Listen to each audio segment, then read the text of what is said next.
Okay. Welcome, everyone. I am not seeing. Are there three people connected? Dan, Gary, and Xavier? That's correct. Okay. Hi, welcome, guys. For some reason, I wasn't able to see your names, and I guess I hover over you, and then I can see. So what we're looking at here is our new Squeezebox that we've been working on for a little over a year now, and I wanted to just get a quick demonstration of that first of all. What is different here, I'm going to, hope you don't get motion sick, I'm going to move my camera here just a sec. And over here is the hydro-pneumatic setup that we've been selling for, well, since this time in 2010, so right at 3 years now. And this is the hydro-pneumatic intensifier that Pneumatics designed. Uses a foot-controlled air valve. And then this was his first head here, which was what he called a compact head because it gets all of the power portion of the squeezer in this little body here. There was a few customers that complained because they didn't want to have to use the foot control.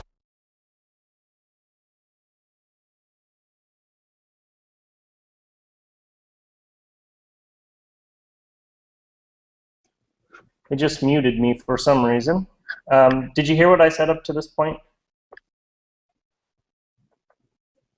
Anyone? Just up to the foot pedal, Mike. Okay, good. So a few customers wanted to be able to hand control the unit rather than have to use the foot control when they're leaning up and inside the fuselage of the plane. So what we did is we started working on an electric controlled version of this tool, and the original manufacturer, Pneumatics, actually put a electric control on the side, but it got to be more complicated than just having an electric switch that fired the thing. You don't really want it to go all or nothing. So we also wanted to refine the shape of the handle a little bit so that it felt more comfortable in your hand, and so that's when we came up with this concept, this shape here. I'm going to put the camera back here so it doesn't bobble around anymore, and hopefully the picture will stabilize a little bit. So what we did is we got the smallest hydraulic cylinder that we could worked into something that would hang on to a traditional pneumatic squeezer yoke. And then we built a switch in here, and this is like a switch on your camera where it's two-position. You push it down for autofocus, and then you push it the rest of the way to take the picture.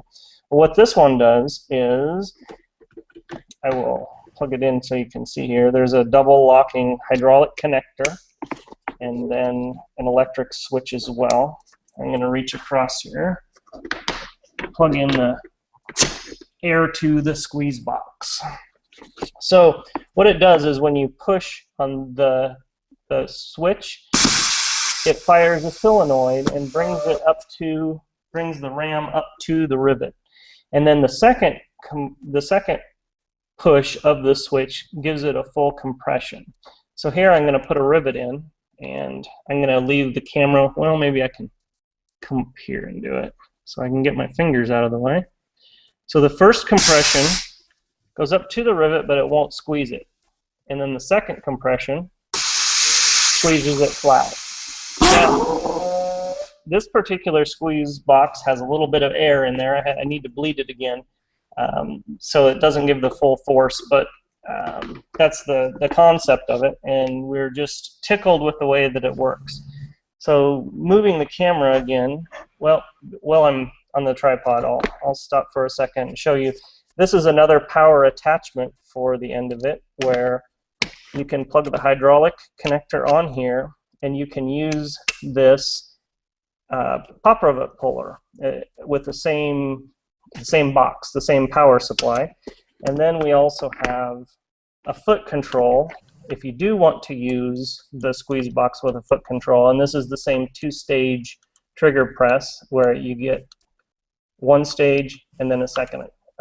So I'll plug that into the side here, and then I'll move the camera. And so we also have a third third hydraulic head here, which is on the end of the DRDT tool. So when you plug the hydraulic hose on the top, then you can go back to your foot control, and it still does the same thing where first press will come down to the rivet, and the second press will give it the full squeeze onto the rivet.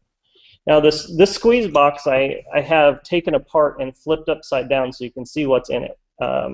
Normally when you look down into the box,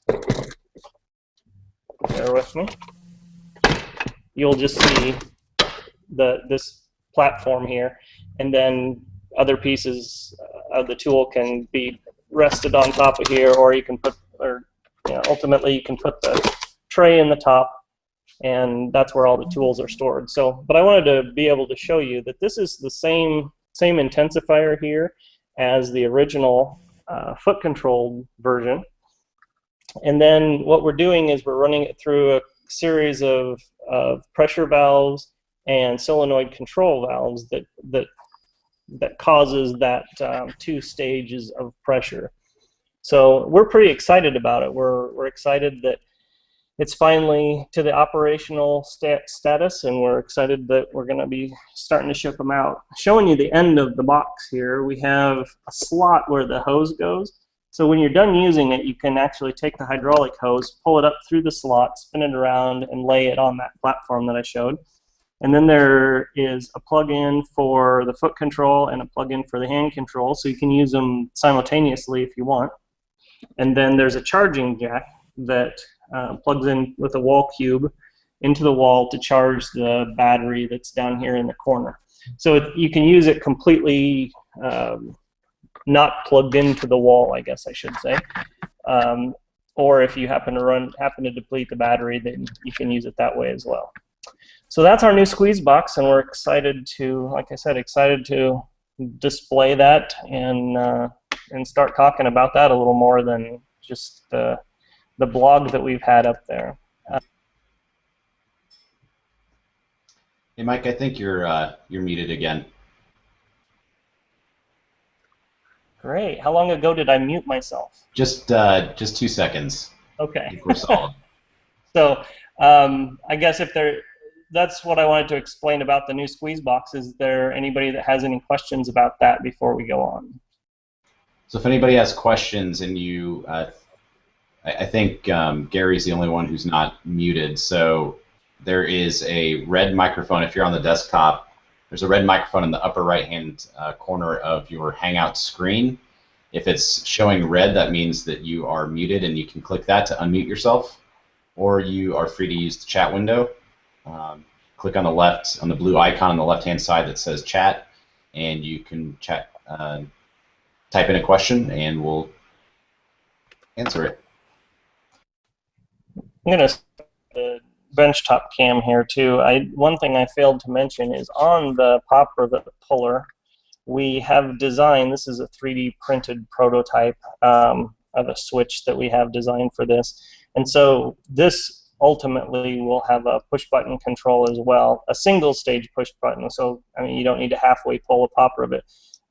So that will attach to the end of here ultimately. Right now, this is only functional with the foot control, but we have those other pieces in production, so hopefully that won't be too long. Great. Estimated price. Everybody asks about the price. I don't know. Is the quick that Bill has been pressuring me to get that done as well. I like to do this stuff. I don't like the administrative part of it, but I know that the system with the foot control sells for just over $1,000 with quick disconnects, with the swivel. I'm guessing in the $1,500 range, I'm hoping in the $1,300 range, but I just really haven't added all the prices up yet. So within the next few days, I'll have that. So any other questions?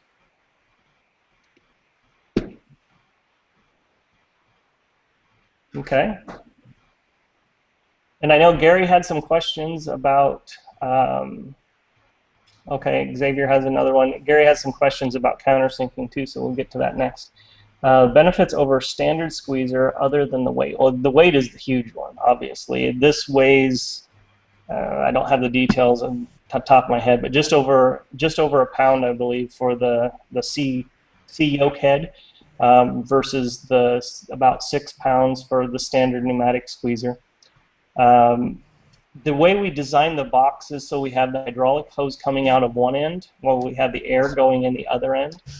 And what that allows you to do is drag it around on the floor. You're transferring the weight to the floor is all you're doing here. The other advantage with the whole hydro system, whether it's the foot control hydro or the button control, the hand control, is that with trying to think before I speak here. With the standard pneumatic squeezer, you have it's about a 2.5-inch piston, I would guess, going up and down, which isn't enough pressure to directly squeeze the rivet. So what's happening is they have that piston pushing on a ramp, and the ramp has 2 different stages on it. Usually I do this on the phone. I can't actually make this. So the ramp has 2 different stages on it, and there's a roller that sits on this ramp. And so what happens is as the piston goes up, that roller rides down the severe part of the ramp really quickly and moves the ram up quickly, and then it comes over to the second, I guess you would say more gradual angle on the ram, and that's what gives you the power to squeeze the rivet. So the traditional pneumatic squeezer, again, I'm not used to video, I have props. The traditional pneumatic squeezer only has power in the last 3/16 of an inch, where the hydraulic squeezer gives you the same power all the way through the cycle. So whether it's, let me back up again. So if you're squeezing a -6 or -7 length 1/8-inch rivet, those are the hard ones to squeeze because you only have power in 3/16 inch stroke here, and it takes 3/16 of an inch to squeeze those rivets. So finding the sweet spot in this squeezer is really tricky. And we get calls every week, at least 1 week, of people that call and say my pneumatic squeezer won't squeeze rivets, and it's because they don't have it quite at that sweet spot where it'll go from the one ramp over to the other, develop the power, and then fully squeeze the rivet. With the hydropneumatic system, from the moment that ram starts to move, you get the full pressure. Now with our stage trigger mechanism, it's only about 8 psi on the first stage. So if you were to squeeze it all the way, all at once, you would get the full 3,000 or 3,200 pounds of pressure on the ram. With the first stage, it's 8/90ths of that. I don't remember what the pressure is. It's somewhere like around 150 pounds of pressure. And we just calculated that because that's what will work on a 3/32 rivet and not collapse the rivet. So those are the 2 big advantages. Fatigue because of the weight. I mean, most of it comes back to the weight. That's okay, take my money. No problem, we can do that. Any other questions? Oh, I guess there's the other advantage is that you can buy one intensifier unit, one box in our case, the Squeezebox, and you can use it to power the C squeezer, the DRDT head, or the pop rivet puller. Where if you're buying a pneumatic pop rivet puller, a pneumatic squeezer, and a pneumatic C-frame or whatever you want to call it, then you're spending that money for the intensifier over and over again, and you're carrying it in your hand instead of leaving it on the floor. So that's another big advantage. Any other questions? If not, give me just a second and clear my table off here, and I'll switch over to the countersinking questions. And if you guys have any other questions other than countersinking, make sure you go ahead and type those in too, so I can start marinating on that while I'm talking about countersinking. So excuse me just a minute.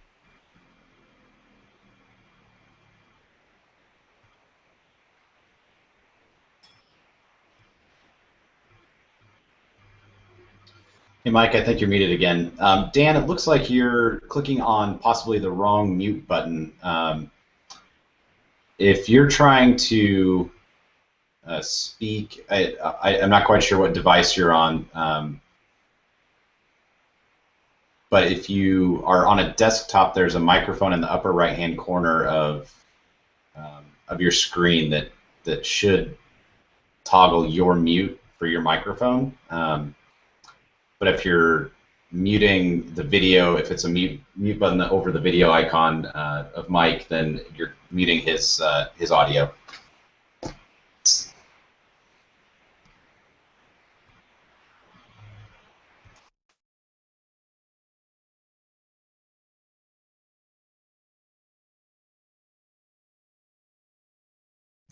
Hey, Bill, there's always a possibility they want to mute my audio. That was a joke, but nobody's laughing. Okay. Can you hear me?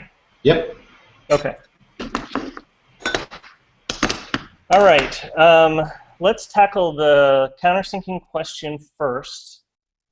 Does anybody have that in front of them that they can read that out? I don't have that window open.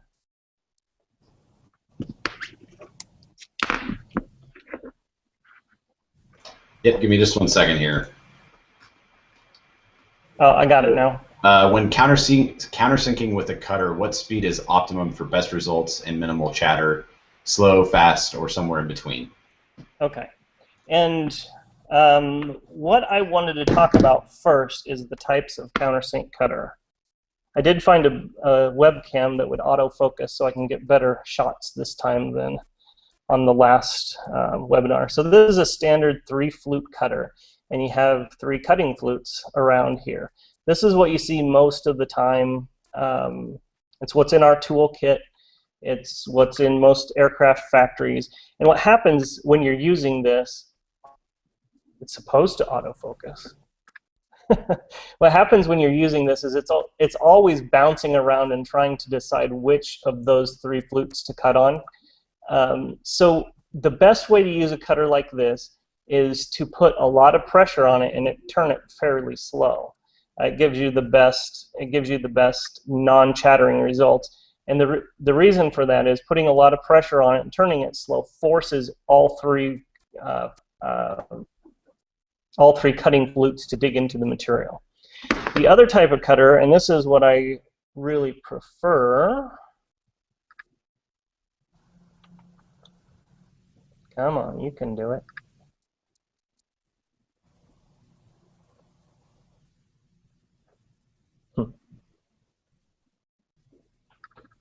There we go, is a single flute cutter.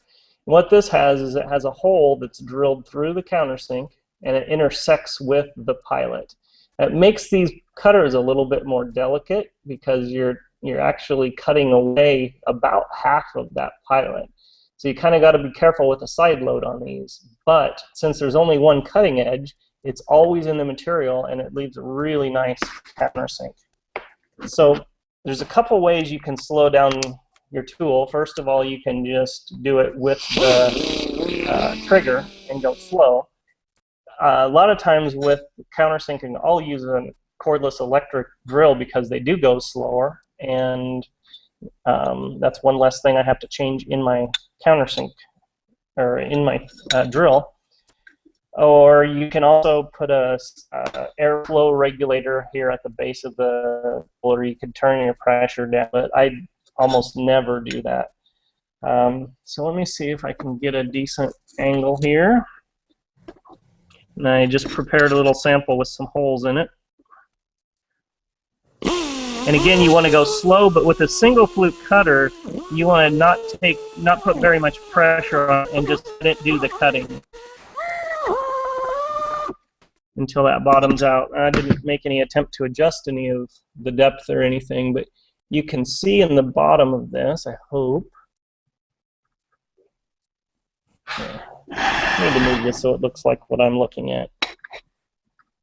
There we go. Now if I can just get it to focus. There. Now you can see that that's smooth and there's no chatter marks. You also notice that it's nice and round. The hole is not elongated at all. Nice and round. You want to make sure that that cutter is staying in the material all the time and it's not opening up the hole at all. Now this is the 3-flute. Now this one I'm going to push pretty much as hard as I can on, and still turns fairly slow. You can see that the chips are a lot finer on this. And actually, this one looks pretty good. This would be the first hole. But you can see that there's a little bit of a chattery, wavy pattern in there. And that's what you get with all of the tools that have more than one flute, because they're really bouncing. They're not staying cutting all the time.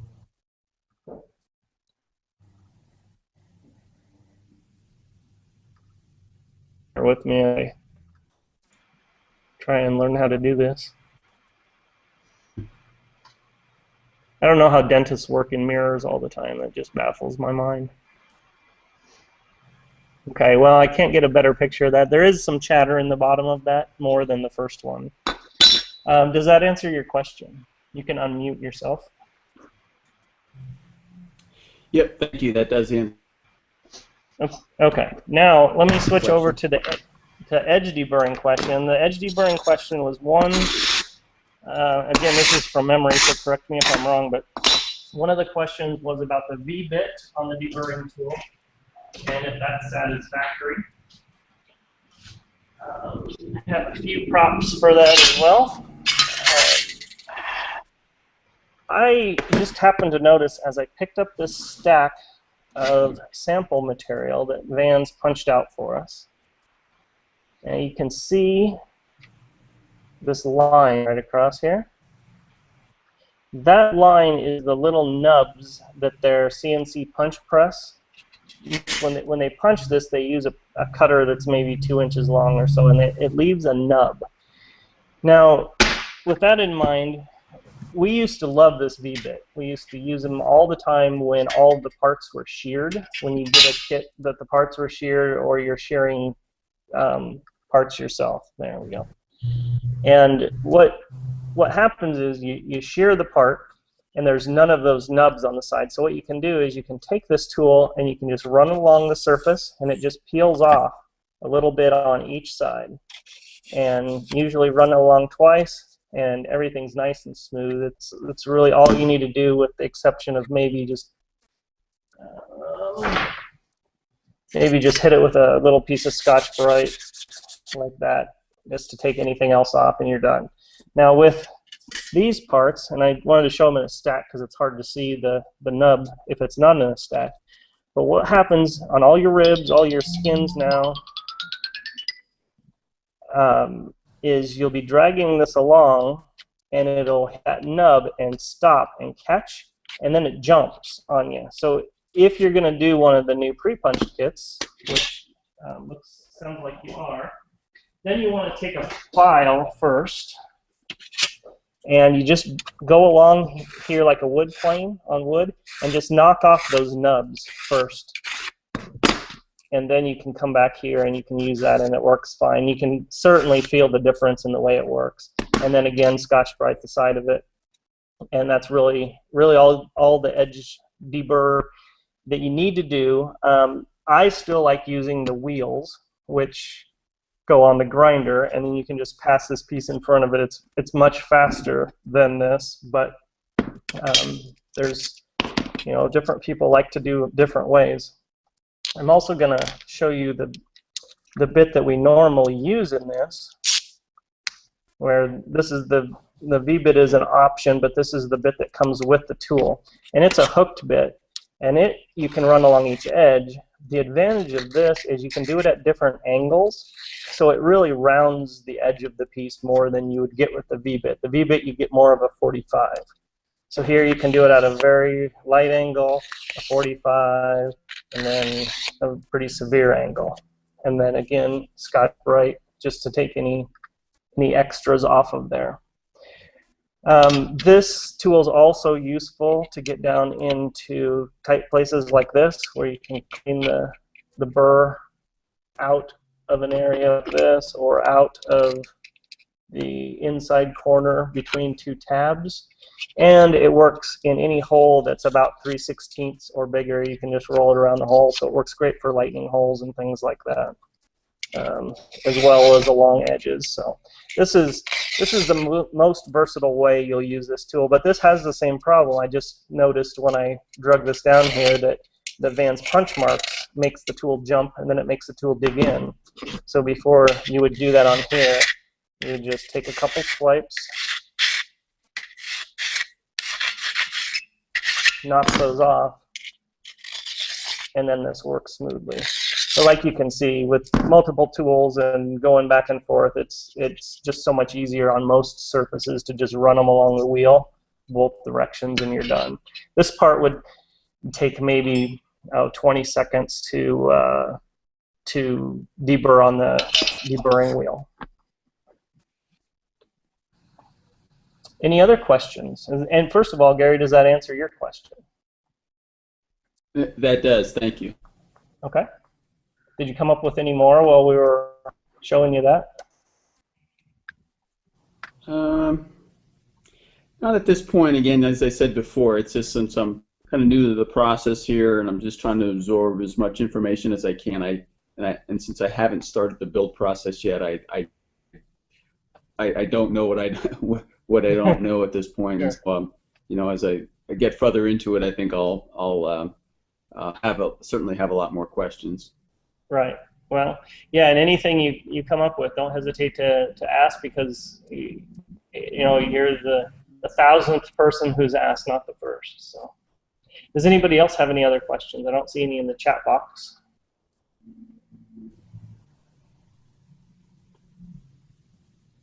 While I'm waiting here, I'm going to switch back to my back camera and show you a piece that's understand how it works. I just screwed one onto this is our bench we're taking to Oshkosh, and we're just getting things ready to go.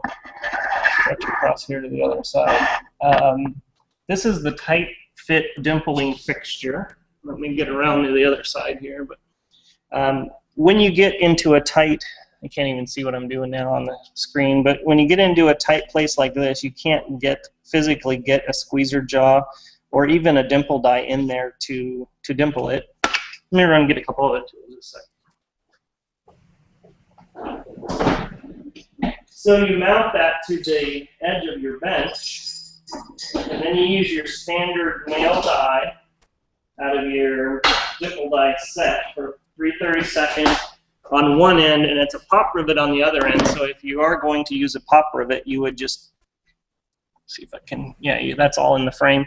So you take these two screws out and you flip it around, and this is the die for an 1/8" rivet. So if you are going to use that, you can still dimple it with this fixture. But you can slide this into the hole, and I should have set this up before I started. Slide that into the hole, and then you can use your ram from your C-frame, or you can use the bottom post out of our C-frame in a rivet gun. Either way works as well. And I'm going to hit it a couple times with the hammer. You guys probably can't see up that high, but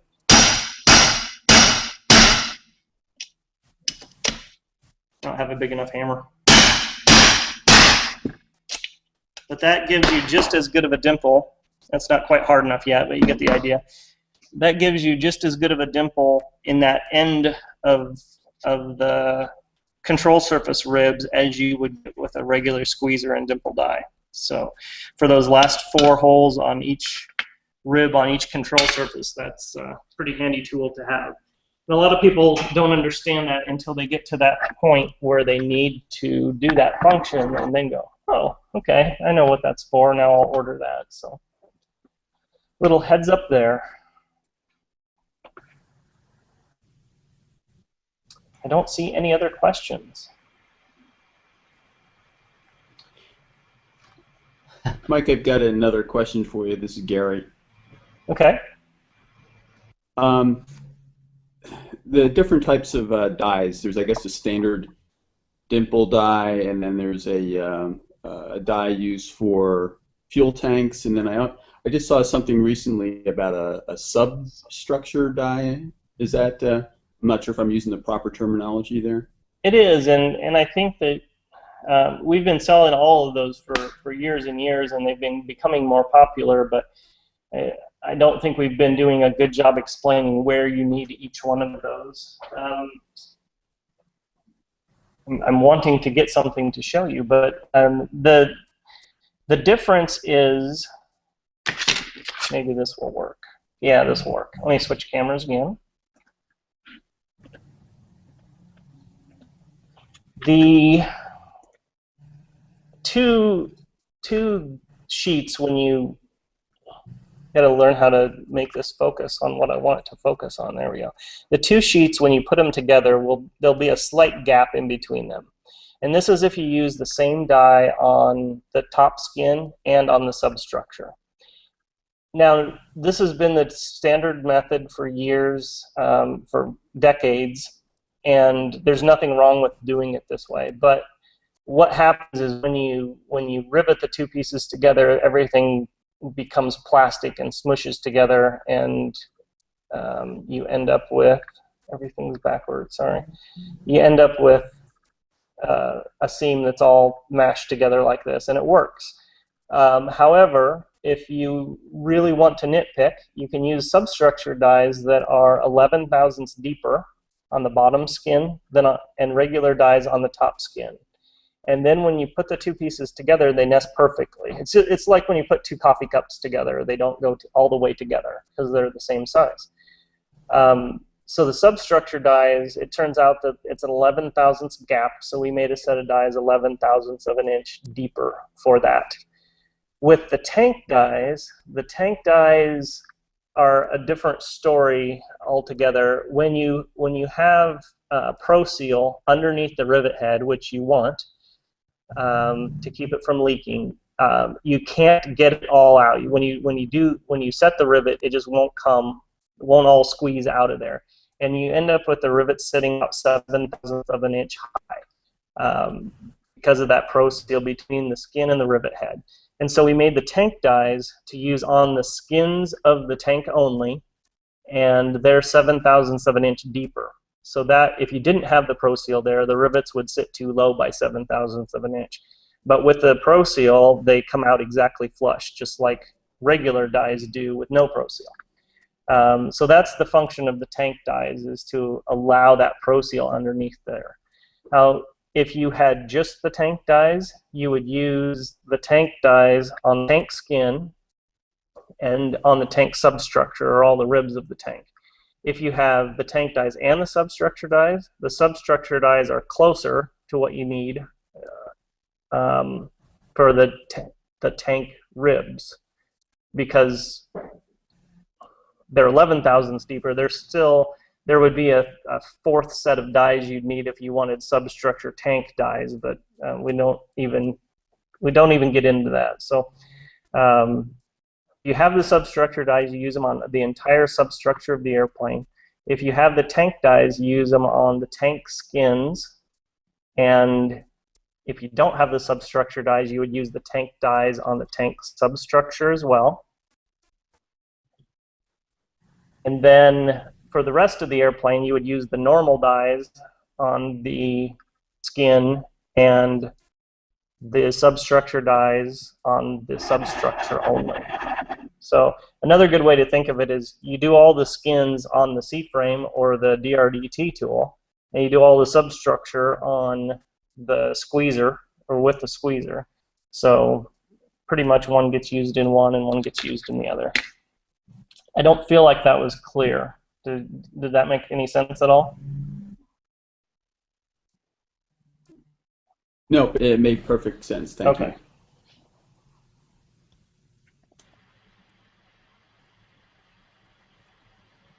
How do you identify the substructure die from a standard die, Xavier asks. The substructure die, well, first of all the dies are marked with their fastener number. So, grab one.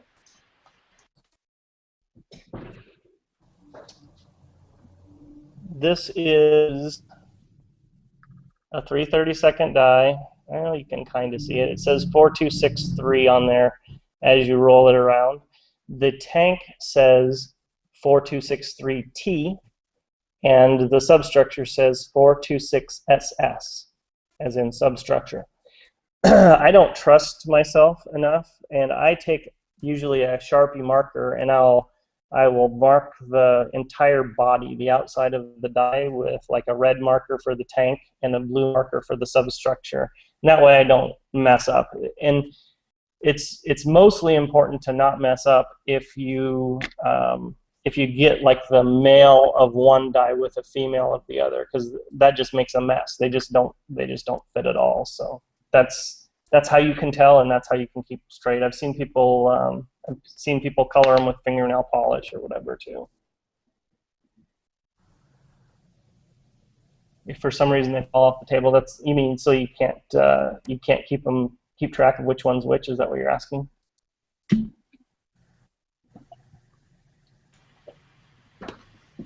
Okay.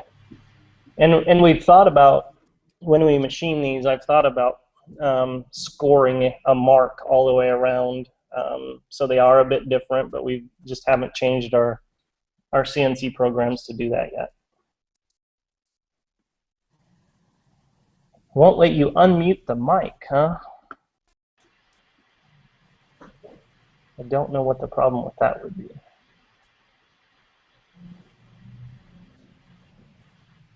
So we know that Gary's looking at an RV14. How about you, Xavier? What are you working on?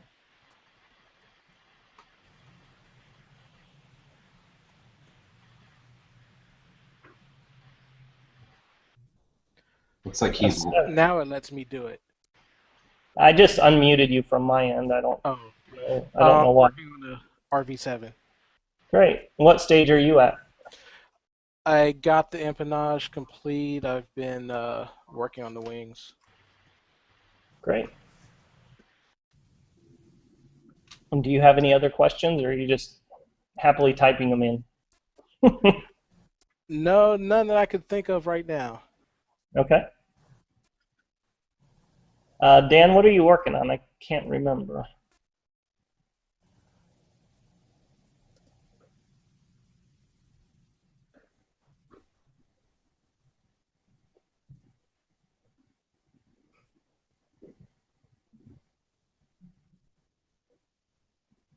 Dan, if you haven't found the chat bar, there's a chat window up at the top on the left where you can type questions in.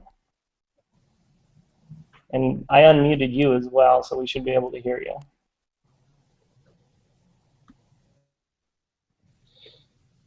What do you guys like about this format, or would like us to see different about this format?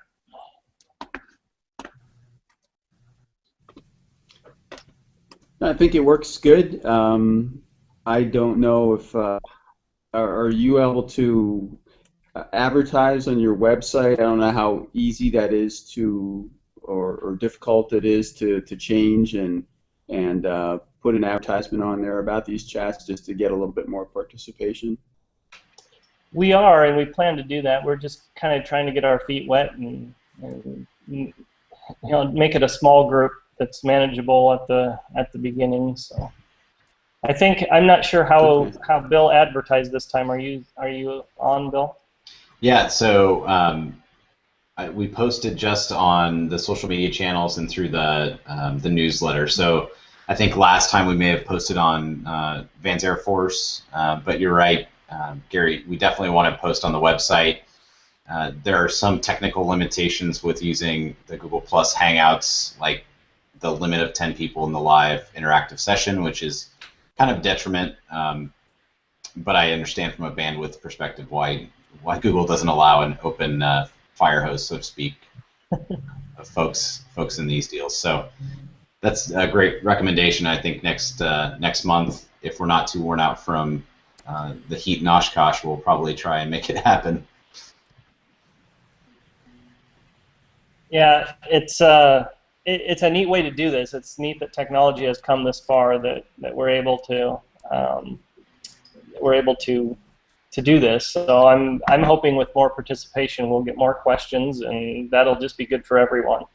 And with this, the live, what did they call it, on-air hangout, it automatically gets recorded and put up on YouTube. So other people that are just starting out, if they're just surfing around and trying to learn some of these things, they'll be able to see some of these tips and stuff too. And this has always been our favorite part of going to shows. We used to go to half a dozen shows a year, and it was always our favorite part, is getting to meet new people and walking them through the process, especially people that kind of think maybe they'd want to build their own plane but not quite sure if they can do it. And they see it, they get their hands on it and go, okay, this is not this is airplane science. It's easy. It's easy. I can do this. I know that Dan might be having some issues, but I know he's building a 9A. He was our featured builder last month. Oh, that's right. So glad to see he was able to join us this time. I know he wanted to last time, but wasn't able. So glad he's here. And are you still, Gary? Are you still on an iPod or iPad? I am. Okay. So it is working on an iPad. That's great, because when I saw that last month, I read in a forum somewhere that the on-air part wouldn't work on the iPad, and so that's exciting, because I thought that would be a real detriment to the use of this. So. And I did try logging in to access the chat window, and I couldn't find it either, Gary. So we're both stumped on that one. Well, this worked well. If we get 50 people in here, we might not be able to have live audio questions and stuff, so that could limit it. But all right. Well, if there's nothing else, I think we're wrapped up for tonight. We will be posting this on our YouTube channel, which is youtube.com/clubtool, and I'll be posting this on our Facebook page and tweeting it out just as soon as we get it posted onto the YouTube channel. So thanks everybody for joining us, and if we don't see you at Oshkosh, we'll hopefully see you next week or next month at the next Tool Chat. Yep. Thanks a lot, and thanks for your questions. If you have any more questions between now and then, you can email me. You can put them on the Google Plus page like you did earlier today or whatever. So we'd be happy to get questions answered for you at any time in any format. So, all right, take care and thank you. Thanks everybody. All right. Thanks. Thanks. It was Bye. fun.